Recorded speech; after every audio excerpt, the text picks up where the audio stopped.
इस बार ना इंडिया में कई लोग खुश हैं क्योंकि इस बार ओलंपिक्स में लूडो का इंट्रोडक्शन हुआ है। कितने चांसेस है मेडल लाने के इंडिया के? लूडो मेरे ख्याल से इंडिया में ज़्यादा फेमस है, तो शायद हमारे ज़्यादा चैंप्स है। तुमने 4 महीने लॉकडाउन लगा उसमें खेला, इसका मतलब ये थोड़ी ओलंपिक में गोल्ड मेडल या सिल्वर मेडल लिया होगा। समझ रहे हो? एक सेकंड, ये कौन से तेजस्वी लोग हैं उनसे मैं आपको वीडियो में आगे मिलवाऊंगा, लेकिन उससे पहले 119 एथलीट, 16 दिन और 1 देश। नमस्कार, जय हिंद, मैं हूं रौनक और आप देख रहे हैं फन तंत्र। और अभी जो मैंने बोला उसे देखकर और सुनकर आपको तो समझ में आ ही गया होगा कि मैं ओलंपिक्स की बात कर रहा हूं। इजी था ना? नहीं। आप जरा बताइए, फवाद मिर्जा कौन सा गेम खेलते हैं? बताइए। कमलप्रीत कौर को आप ओलंपिक्स में कौन सा खेल खेलते देखेंगे? बताइए। हेलो। तजिंदर सिंह तूर को आप किस डेट में ओलंपिक मेडल के लिए खेलते देखेंगे? हेलो, आप ही से पूछ रहा हूं मैं।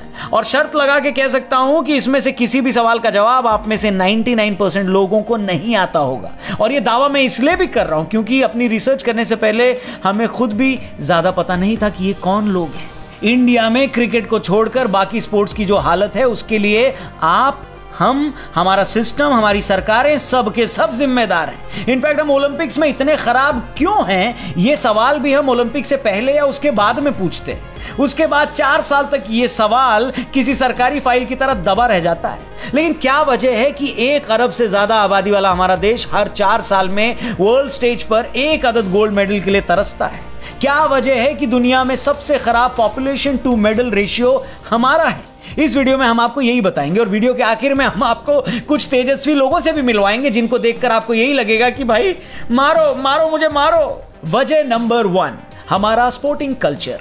बचपन में हमारी हिंदी कविताओं में से एक कविता हमने पढ़ी थी, वो ये थी कि पढ़ोगे लिखोगे तो बनोगे नवाब, खेलोगे कूदोगे तो बनोगे खराब। मतलब बहुत छोटी उम्र से ही हमारे दिमाग में डाल दिया जाता है कि आप अच्छे या सक्सेसफुल तभी बनेंगे जब आप एकेडमिक्स में अच्छे होंगे, पढ़ाई लिखाई में अच्छे होंगे।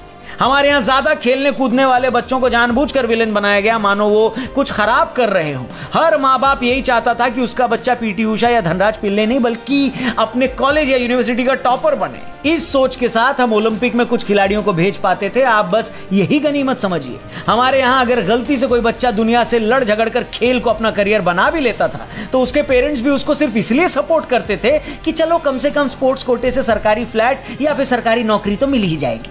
अब बताओ, जब खेल नौकरी या फ्लैट के लिए खेला जा रहा है तो मेडल की उम्मीद करना तो बेईमानी है ना। रीजन नंबर 2, हमारा सिस्टम, हमारी सरकारें। जी हाँ, आप एक काम करना, जरा गूगल करके देखना स्पोर्ट्स इंफ्रास्ट्रक्चर इन इंडिया, सारी सच्चाई आपके सामने आ जाएगी। हाँ, हम ये नहीं कहते कि सरकारों ने कुछ नहीं किया, पिछले 20 सालों में काफी डेवलपमेंट हुआ है, लेकिन इतना भी नाकाफी है। मतलब ऊंट के मुंह में जीरे के समान। बाकी सब तो छोड़िए, हमारे देश के नेता स्पोर्ट्स को लेकर कितने सीरियस हैं ये बात समझ में आई थी 2010 में, जब दिल्ली में कॉमनवेल्थ गेम्स होने थे और पूरी दुनिया हमारी तरफ नजरें गड़ाकर बैठी थी। तब सबसे बड़ी खबर हमारी मेडल टैली नहीं, घोटाले बने थे। अब आप समझ लीजिए कि यहां पर अगर स्पोर्ट्स को पैसे मिलते भी हैं तो नेता डकार जाते हैं। आज भी हम आए दिन अखबारों में देखते हैं कि देश का नाम रोशन करने वाले एथलीट 2 वक्त की रोटी के लिए तरस रहे हैं और अपना मेडल तक बेचने को तैयार हैं। सोचिए, अगर हमारे सिस्टम ने, हमारी सरकारों ने ठीक से अपना काम किया होता तो कम से कम इस तरह की नौबत तो देखने को नहीं आती। 121 सालों के ओलंपिक इतिहास में इंडिया की झोली में सिर्फ 28 मेडल हैं, जिनमें से 9 गोल्ड, 7 सिल्वर और 12 ब्रॉन्ज। अगर आपको इस आंकड़े की सीरियसनेस समझनी है तो ऐसे समझ लीजिए कि अमेरिका के स्विमर माइकल फेलिप्स के अकेले के खाते में 28 ओलंपिक मेडल हैं, जिसमें से 23 गोल्ड हैं। और फेलिप्स ने 121 साल नहीं बल्कि 16 साल में 4 ओलंपिक खेले हैं। इसी तरह हुसैन बोल्ट अकेले ही 8 ओलंपिक गोल्ड जीत चुके हैं। ग्रीस, इंडोनेशिया, ईरान, बेलारूस और ना जाने कितने ऐसे देश हैं जिनको आप नक्शे पर भी ढूंढ नहीं पाएंगे, उन्होंने भी इंडिया से ज्यादा मेडल जीते हैं।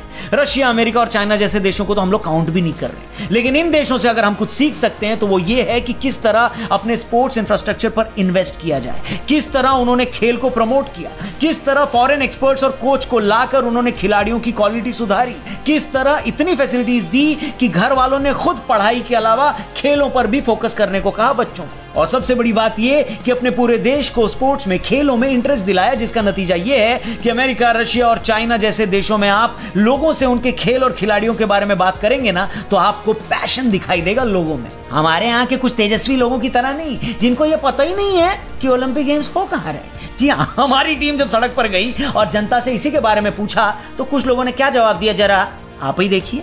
सर, आपको क्या लगता है क्रिकेट के अलावा और किसी स्पोर्ट्स में की इतनी पॉपुलैरिटी हो क्यों नहीं पा रही? वही क्रेज चल रहा है, तो लोगों को बस क्रिकेट ही दिखता है और उसके अलावा कुछ दिखता ही नहीं है। क्रिकेट को इतना हाइप किया हुआ है कि लोगों को और कुछ दिखता ही नहीं है। मतलब कोई जानना ही नहीं चाह रहा क्रिकेट के अलावा किसी और स्पोर्ट्स को। ओलंपिक्स कहाँ हो रहे? ओलंपिक्स का नहीं पता मुझे। आईपीएल कहाँ हो रहे? आईपीएल तो अभी पोस्टपोन हो गया, तो आई थिंक दुबई में करवाएंगे शायद। इतने तेजस्वी लोग हैं हमारे पास। हॉकी में कितने प्लेयर खेलते हैं? 11-12। ओलंपिक्स कहाँ होंगे इस बार? ओलंपिक्स का आइडिया नहीं है। समझ रहे हो, समझ रहे हो आप? इसी का रीज़न है यही, इसलिए हम जानना नहीं चाहते। इस बार ओलंपिक्स कहाँ हो रहे हैं? इस बार ओलंपिक्स वहाँ हो रहे हैं, क्या नाम है यार उसका, दुबई में। दुबई में हो रहा है। टोक्यो में हो रहा है ना? टोक्यो में हर बार नेहरू स्टेडियम में होते हैं मैच, मेरे ख्याल से इस बार भी नेहरू स्टेडियम में होंगे।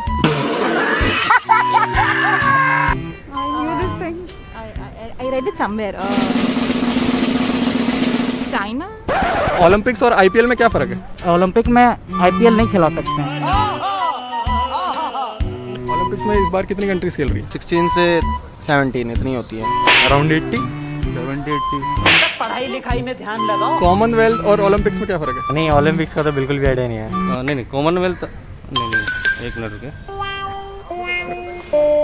नहीं पता। इस बार ना इंडिया में कई लोग खुश हैं क्योंकि इस बार ओलंपिक्स में लूडो का इंट्रोडक्शन हुआ है। क्या बोला तूने? इंट्रोडक्शन हुआ है। लूडो इन्वेंट उसमें ओलंपिक्स में हुआ है? नहीं। आप गूगल कर सकते हैं, हुआ है। तो कितने चांसेस है मेडल लाने के इंडिया के? लूडो मेरे ख्याल से इंडिया में ज़्यादा फेमस है, तो शायद हमारे ज़्यादा चैम्प्स हैं। चांसेस तो है इंडिया में ही, क्योंकि लूडो तो मेनली यही खेला जाता है, इंडिया का ही गेम है। लूडो का आइडिया नहीं है कि ऐड हुआ कि नहीं हुआ, इतना अपडेट नहीं हुआ। I'm really out of all these things. I'm sorry, मुझे नहीं पता। तुमने 4 महीने लॉकडाउन लगा उसमें खेला, इसका मतलब ये थोड़ी ओलंपिक में गोल्ड मेडल या सिल्वर मेडल लिया होगा। उसके लिए प्रैक्टिस चाहिए होती है। मतलब चांस नहीं है? नहीं है, चांस नहीं है। आप बोलो कैंडी क्रश भी नहीं है? अब कैंडी क्रश भाई क्या मजा आ गया यार, क्या बढ़िया था। सब प्लेयर अच्छे होंगे तो बिल्कुल लेकर आएंगे। लूडो तो किस्मत की भी बात होती है। नहीं भाई, कैंडी क्रश भी नहीं है, लूडो भी नहीं है, ओलंपिक्स में नहीं है यार, क्या बात कर रहे हो आप। अच्छा ये बताओ, हमारी लूडो टीम का कैप्टन कौन है? ये है भी क्या आइडिया नहीं है अपने को कुछ। नहीं, मैं आपको ऑप्शन दे रहा हूँ, उनमें से एक कैप्टन है लूडो का। मोहम्मद जावेद, आदित्य प्रसाद, अमर सिंह। अमर सिंह, शायद अमर सिंह। मैंने अभी हाल ही में पढ़ा था, शायद अमर सिंह। नहीं पता है मेरे को इसके बारे में, लूडो की कोई नॉलेज नहीं है। कोई आइडिया नहीं है मेरे को ऐसा, मगर अमर सिंह हो सकते हैं। I'll go for Amar Singh. I don't know.